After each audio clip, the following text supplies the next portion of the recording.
Buenos días, contadores y contadoras de la historia. Hay episodios en la historia del mundo que más valiera fueran ficción.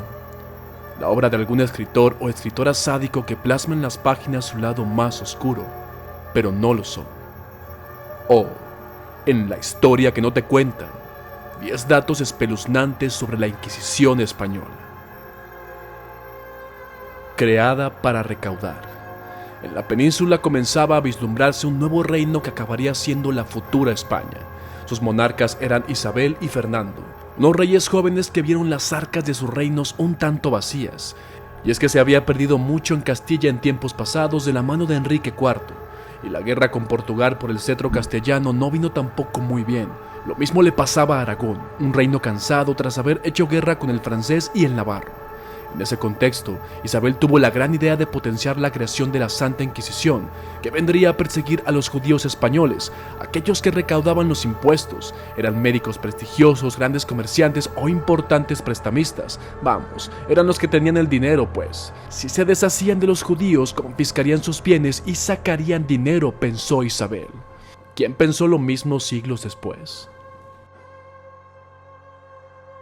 2. Un libro prohibido, El Lazarillo de Tormes. Las duras críticas de esta obra a los religiosos hizo que en 1559 se prohibiera, teniendo que censurarse varios capítulos y apareciendo en 1573 una versión conforme al canon católico de la época. Se tendría que esperar hasta el siglo XIX para poder leer la obra completa de nuevo, y es que a la iglesia no le sentaba muy bien que un fraile frecuentara lugares pocos propios del oficio y que un bulero expidiese documentos falsos para indultar pecados a cambio de dinero. La obra más pícara de la literatura española formó parte de los 11 índices de libros prohibidos entre 1551 y 1790, contándose entre ellos otras obras como La Celestina y grandes autores como Quevedo y Góngora u otros de la literatura universal como Ovidio o Petrarca. Sus ejecuciones. Es bastante complicado establecer con certeza la cantidad de personas ejecutadas por este tribunal, especialmente desde su fundación hasta 1530. Posteriormente se convirtió en una institución muy burocratizada, habiéndose guardado innumerables registros sobre su actividad. En todo caso, según afirma Josep Pérez, hispanista francés, se puede hacer una aproximación de la cantidad de ejecutados en los 356 años de actividad del tribunal, cifrándose en unas 10.000 personas, de las que 2.000 habrían sido ejecutadas en tiempos del primer inquisidor Tomás de Torquemada. Pero depende de las fuentes que se consulten, las cifras varían y mucho. Existe el testimonio de un secretario de la Inquisición quien afirma en su libro Historia Crítica de la Inquisición Española que habría sido llevados a la hoguera cerca de 32.000 herejes, aunque hay que mencionar que muchos consideran a esta obra como una fuente básica para la creación de la leyenda negra. Existen otras fuentes como la de Henry Kamen, siendo una de las voces más reconocidas en el estudio de la Inquisición española, que menciona: podemos concluir con probable estimación que un máximo de 3.000 personas pudieron haber sido condenadas a muerte durante toda la Inquisición, basados en la documentación disponible. La hoguera, mucho menos utilizada de lo que pensamos. Al imaginarnos las formas de ejecución del Santo Oficio, es casi inevitable imaginarse a unos frailes viejos y malhumorados quemando mujeres porque pensaban demasiado, pero lo cierto es que de las miles de mujeres enjuiciadas se calcula apenas 300 casos en España, según Adela Muñoz Páez, autora del libro Brujas, la locura en Europa de la Edad Moderna. Se afirma que la Inquisición española no creía en las brujas, pero el inquisidor Diego Rodríguez de Lucero sí que le gustaba el fuego, llegando a quemar más de 200 personas en la ciudad de Córdoba en el plazo de 4 años. Su fama fue tal que le apodaron el Tenebroso. Este religioso mandó a la hoguera a 107 personas vivas el 22 de diciembre de 1504. Tal fue su intransigencia que llegó a procesar a Hernando de Talavera, confesor de la fallecida reina Isabel en 1505, acusándolo de judaizante. A tal punto llegó la situación que el pueblo de Córdoba se rebeló contra el inquisidor, asaltando el Alcázar de los Reyes Cristianos y haciendo huir a Lucero el Tenebroso. Poco después fue destituido y detenido, convocándose a una asamblea en Burgos para investigar sus hechos. Esta asamblea lamentó la falsedad de los testigos, liberó a los presos, restituyó a vivos y muertos su honor y fama, ordenó reedificar las casas demolidas consideradas sinagogas y borró de los libros las injustas sentencias del Tribunal de Córdoba. Las torturas. Hay que mencionar que hace 5 siglos la sociedad era completamente distinta a la actual, y lo normal es ver a la tortura como un acto totalmente condenable en nuestros días, pero en el siglo XVI la tortura era una práctica habitual, tanto para la Inquisición como para los tribunales ordinarios. Dentro de esta sociedad, la Inquisición practicaba la tortura de forma testimonial, utilizándose en un 10% de los procesos hasta 1504. Además, los testimonios obtenidos bajo tortura carecían de valor, teniendo que ratificarse lo confesado bajo tortura unos días después. Henry Charles, experto en la historia de la Iglesia medieval, lo dijo claro en su libro Historia de la Inquisición Española. Se llamaba siempre al médico y al cirujano cuando se desnudaba al reo, a fin de que lo examinase, y tenía que estar a la mano por si se les ocupaba en caso de accidente. La práctica de estas diligencias, como así se les llamaba, se podía graduar en virtud del estado de salud del procesado, aunque al final dependía mucho de la persona que torturaba y las ganas que tuviera de ser benevolente o malvado.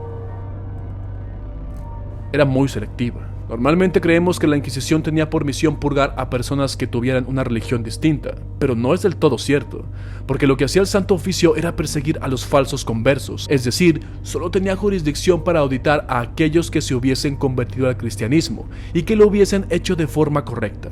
Después de la expulsión de los moriscos, la Inquisición buscó entre los cristianos las distintas herejías, como el protestantismo, la blasfemia y la bigamia, que permitieron continuar su actividad hasta su abolición en el siglo XIX.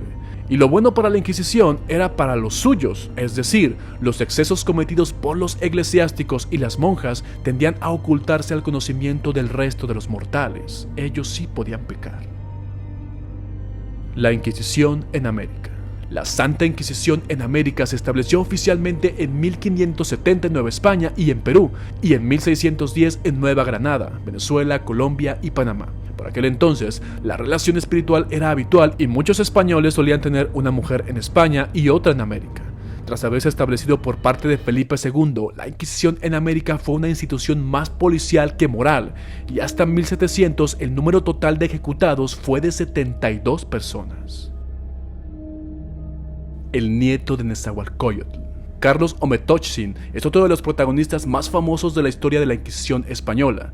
Este noble indígena fue procesado por el obispo Juan de Zumárraga, que hacía las veces de inquisidor apostólico, ya que tras su conversión al catolicismo siguió practicando la poligamia y adorando a dioses prehispánicos. Fue Francisco Maldonado, su propio sobrino, quien le denunció y lo acusó de idolatría, así como de haber mantenido relaciones sexuales con una de sus sobrinas, estando casado y teniendo hijos, aunque la auténtica razón parecía estar en el fomento de una insurrección general contra el gobierno virreinal.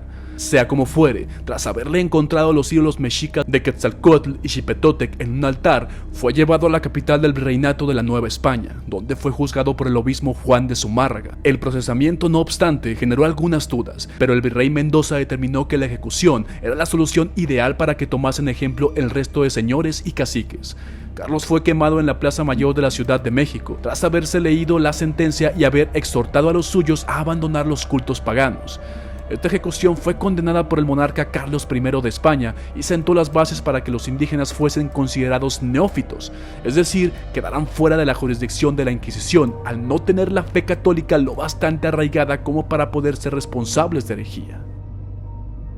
Torquemada y su origen judío. Es curioso que Tomás de Torquemada, primer inquisidor general y confesor de la reina Isabel I, la católica, tuviesen un origen judío, ya que sus abuelos procesaban la religión de Abraham y de Moisés. El responsable de las primeras 2000 ejecuciones de la Inquisición española y fraile dominico tiene una historia difícil de analizar, porque la ficción supera por mucho su realidad y figura en el ideario colectivo como un ser sediento de sangre y realmente malvado. Cayetano Ripoll y María de los Dolores López, los últimos ejecutados. Para cuando ahorcaron a Cayetano Ripoll, la Inquisición española había sido ya sustituida por el Tribunal de la Fe. Esto fue así porque llegó Napoleón y mediante los decretos de Chamartín en 1808 abolió el Tribunal del Santo Oficio. Con la derrota del emperador y la llegada de Fernando VII, no se restableció este tribunal, fue sustituido por juntas de fe, duramente criticadas por la comunidad internacional de la época. En ese contexto, enseñaba este maestro de escuelas en Valencia, al que no le gustaba ir a misa porque sabía más que los curas. Esto le llevó a ser denunciado y detenido en 1824, permaneciendo 2 años en la cárcel inquisitorial de Valencia. Tras unos dudosos interrogatorios, donde Cayetano negó todas las acusaciones, el tribunal de fe diocesano le condenó por hereje contumaz y relajado a la justicia ordinaria, afirmándose que a pesar de negar los cargos, los confiesa tácitamente. ¿Qué? ¿Pero cómo? La ejecución de Cayetano fue acallada por la censura de prensa en España, pero diarios como The Times en Londres lo criticaron duramente. El arzobispo de Valencia felicitó a la Junta de Fe, expresando que la ejecución de Ripoll sirviese de escarmiento para unos y de lección para otros. Pero si queremos ser estrictos, la última ejecutada por la Inquisición española sería la sevillana María de los Dolores López en 1781. Esta mujer ciega mantuvo una relación sentimental con su confesor, que tras 12 años de relación la denunció a ella y a sí mismo.